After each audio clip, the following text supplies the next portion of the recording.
बातमी आहे 300 कोटींच्या भूखंड घोटाळ्याची। नाशिकमध्ये म्हाडाच्या घरांच्या कोट्याबाबत भूखंड घोटाळा उघडकीस आला आणि या प्रकरणी 49 बिल्डरांविरोधात गुन्हा दाखल करण्यात आला। आणि या बिल्डरांनी शासनाची कशी फसवणूक केली आहे, बिल्डरांना मदत करणाऱ्या अधिकाऱ्यांना कोण वाचवतंय, पाहूयात या विशेष रिपोर्ट मधून। नाशिकमध्ये 300 कोटींचा भूखंड घोटाळा, 49 बिल्डरांविरोधात गुन्हा दाखल,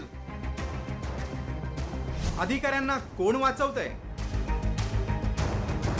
नाशिकमध्ये तब्बल 300 कोटींचा भूखंड घोटाळा झाल्याचं उघडकीस आलंय आणि हा घोटाळा झालाय म्हाडाच्या घर योजनेत। या योजनेतल्या बांधकाम व्यावसायिकांनी योजनेतल्या पळवाटा शोधत भूखंडाचं श्रीखंड खाल्लंय। काय आहे नेमकं प्रकरण आपण पाहूया।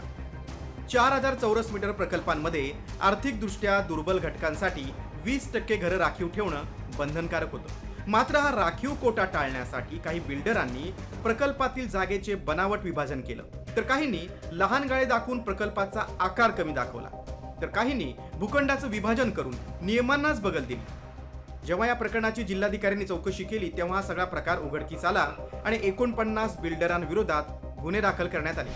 सदरच्या प्रकरणाची पडताळणी केली असता भूमी अभिलेख विभागाकडे तशा नोंदी आढळून आल्या नाही। त्यामुळे सदर समितीचा जो अहवाल आहे त्या अहवालामध्ये उपाधीक्षक भूमी अभिलेख नाशिक यांनी या 49 प्रकरणामध्ये गुन्हा नोंदवावा अशी निदर्शनं असल्यामुळे गुन्हा नोंदवण्यात आला। घोटाळा नेमका कसा झालाय ते आपण पाहूया। 4000 चौरस मीटरपेक्षा जास्त क्षेत्र असल्यानं त्याचं विभाजन करण्यात आलं। शहरातील म्हसरूळ, वडनेर दुमाला, देवळाली, आडगाव, आगरटाकळी, विहितगाव, नांदूर दसक, पंचक, गंगापूर आणि चेहडी या ठिकाणच्या 108 प्रकरणांची तपासणी तहसीलदारांनी केली। या प्रकरणांची भूमी अभिलेख आणि नगर भूमापन अधिकारी यांच्या कार्यालयाकडून देखील पडताळणी करण्यात आली। एकूण 49 प्रकरणांमध्ये पोट हिस्सा मोजणी झालेली नसताना तशी मोजणी झाल्याचं भासवत बनावट मोजणी नकाशे तहसील कार्यालयाकडे जमा करण्यात आले।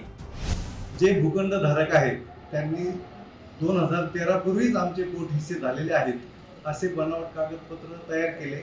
असे किमान 49 प्रकरण आहेत।